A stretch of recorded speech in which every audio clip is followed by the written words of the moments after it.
This video will contain another example of solving a system of equations using an augmented matrix. As before, I encourage you to pause frequently, attempt the next step on your own, and then check your work.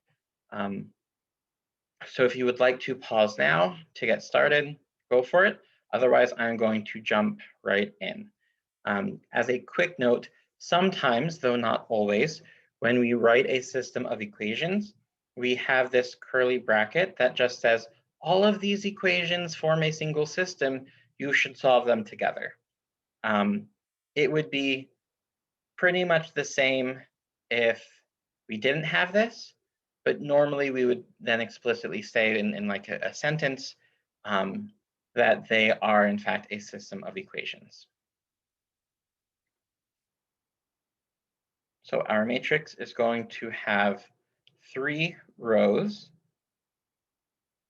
plus a column for the constant terms. And so again, just reading our coefficients, our first row is -4, -5, -1, 18. Second equation, -2, -5, -2, 12, and -2, +5, and +2 is equal to 4. And so very quickly, you notice I didn't even take time to read the equation.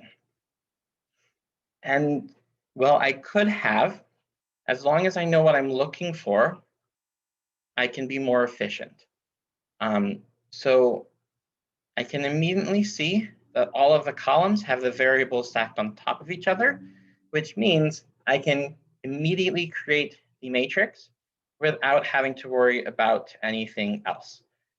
In fact, I do not need to look at these equations again until the very end of the question. Sometimes the hardest part is determining where to begin. Anything that has the number 1 or -1 could be an option. Alternatively, if you find that there are numbers that have the same or opposite value, so there's this 2 and this negative, the 2 -2s, so we could cancel these out.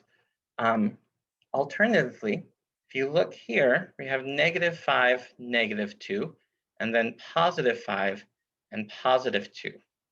So if I add row 2 and row 3 together, then these numbers will cancel out. So that seems like a good place to start. As with many things in math, you will inevitably find that there are different ways, in this case, different orders of solving the matrix. And as long as we're consistent with our math, we should all end up in the same place. So your work might differ from mine, but our solutions should still be the same. So I'm going to, I like positive numbers more than negative numbers. So I'm going to keep row 3 as my pivot. And I'm going to add row 2, row 2 plus row 3. This will cancel out the -5. That's really hard to see. It will cancel out the -5 and the -2. And for good measure, I'm going to do row 1 plus row 3 because, and I should have highlighted this as well, this -5 can also be canceled out with the +5. It won't cancel out the -1, but we'll at least have 1, 0, which will help us. So pen, that's what I'm looking for. As I did in the last example, I'm going to write what I'm adding beside each row.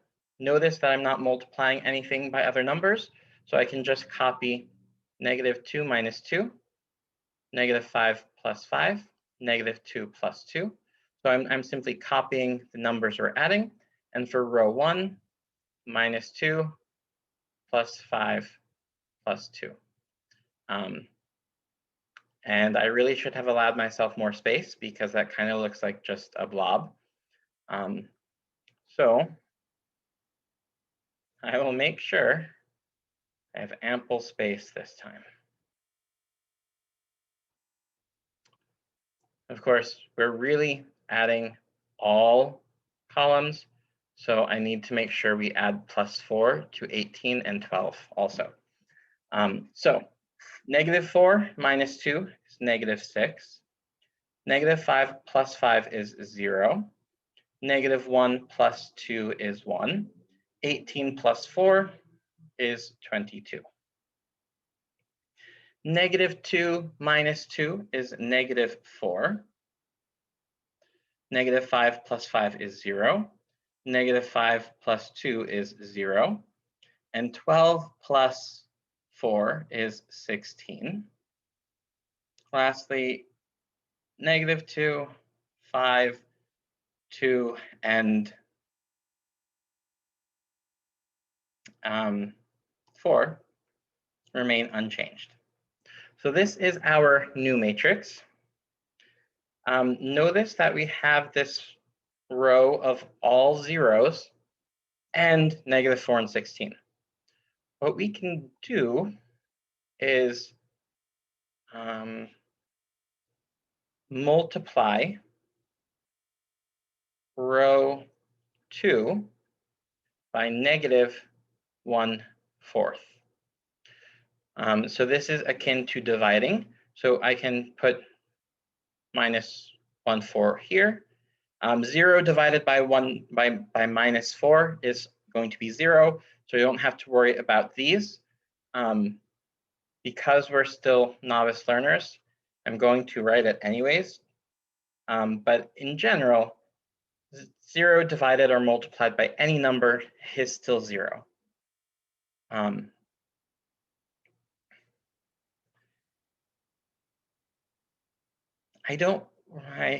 Never mind.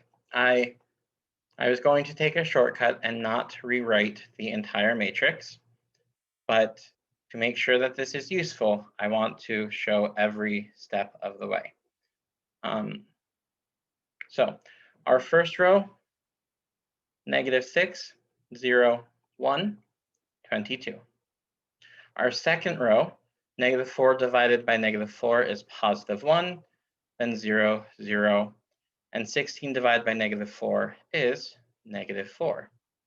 And then our very last row is feeling really left out because it hasn't changed at all. Perhaps it's just a little bit stubborn.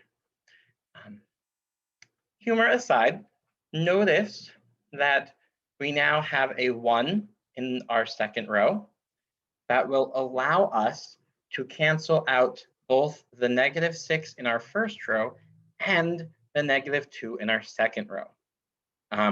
Because we're using row 2 becomes our pivot.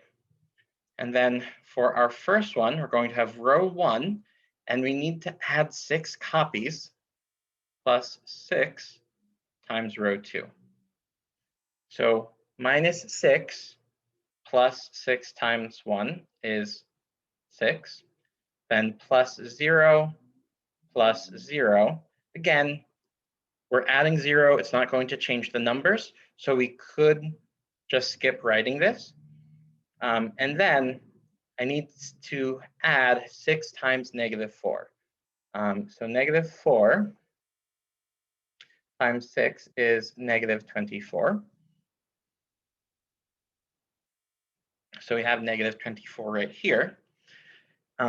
I'm going to pause on row 1 for a moment because I also want to set up row 3. So for row 3, we need to add 2 copies of row 2, because that will cancel out the -2. So we have 2 plus 2, then plus 0 plus 0, because our other columns are zeros, and then -4 times 2 would be -8.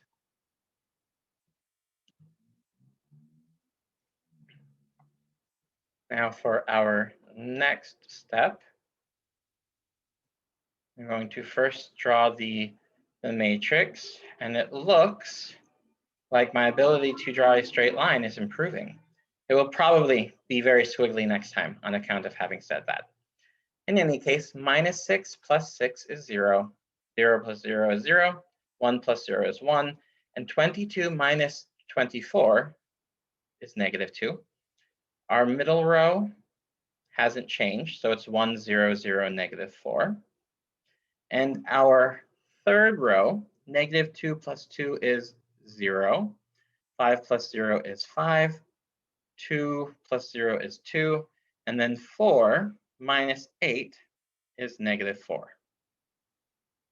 Now notice we already have 5 zeros, so we are progressing pretty quickly and efficiently. So I can use this 1 to cancel out the last non-zero number, excuse me, in this column. So my train of thought derailed.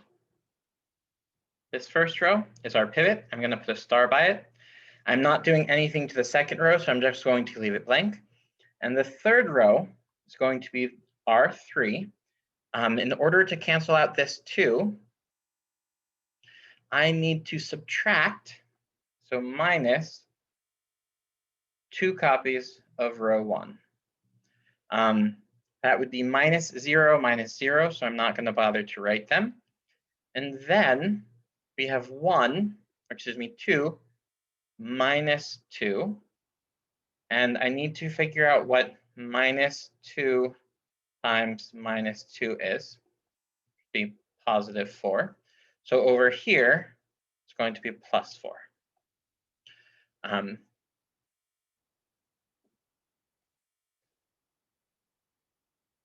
writing this slightly smaller because I know from a lot of practice that we won't need to do any more steps such as this. So it's going to make it a little easier on the eyes. So 0 and 5 stayed the same. And then 2 minus 2 is 0. And -4 plus 4 is also 0. Now, when you get to this point, you might be feeling like, what's going on? 5 doesn't equal 0. What is this? We have to be careful. What this actually represents, so I'm going to say it's not this, but it is 5 times y is equal to 0, because this middle term, this middle number, represents the coefficient of y in the equation that it came from. So this doesn't make sense. The fact that I put not here, I actually have to come back and say it's not 5 equals 0. Otherwise, we'd have a double negative, but it is 5 times y equals 0. In either case, all we need to do is R3 times 1 over 5, and that will cause this term to become +1. So we have 0, 0, 1, -2, 1, 0, 0, -4, and then 0, 1, 0, 0. In order to put this into reduced row echelon form, we need to make this last row the bottom row. So formally, the way we would write this, and it's going to be absurdly cumbersome, is we can only switch 2 rows at a time. So we have to switch row 1 and row 2, and then we switch row 2 and row 3. This is unnecessarily pedantic. What we can do is move row 1 to the bottom. So we're not going to formally insist on this notation. We're just going to say we're moving row 1 to the bottom. So that means what was row 2 becomes row 1.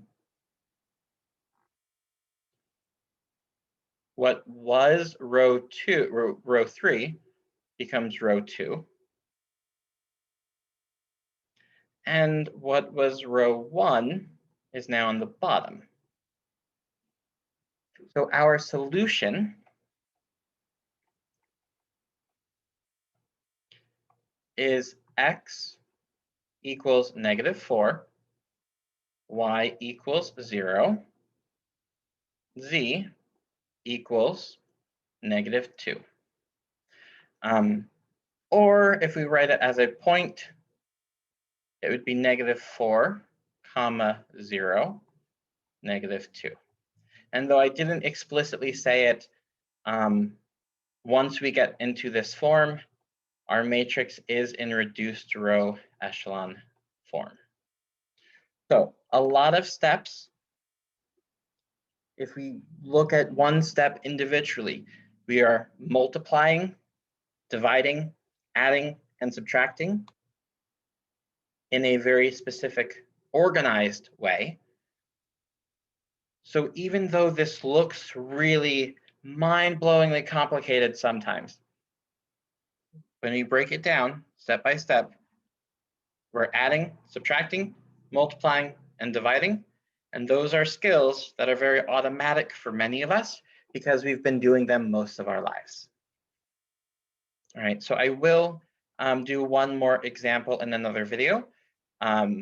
If at this point you feel pretty comfortable, I encourage you to try the practice set. If you start and you're a little unsure, just come back and watch that next example.